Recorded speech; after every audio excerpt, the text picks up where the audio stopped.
Hey guys, it's John from Meta Tactical here. Today we're going to go through an unboxing of the MX-1. So, first you want to get your box opened up. The first thing you're going to see will be your MX-1 unit.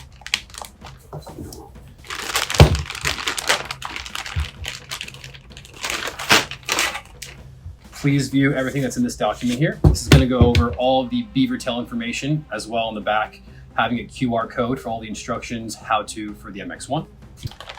Second item are the adapters. These adapters are for all the firearms that we are compatible with that do not have Picatinny rails. That's going to be one of them for the Glock 43, 43X, and the 48. And we do have a secondary adapter that will be for the Glock 26 and 27. Another item we have, these are the different beaver tail locks, which you are going to use for each different group. And that will be, again, on that piece of paper I just showed you. A little insert here with some additional accessories that we do have for sale on the website. And last but not least, we have the MX-1 that is in your packaging. Happy shooting.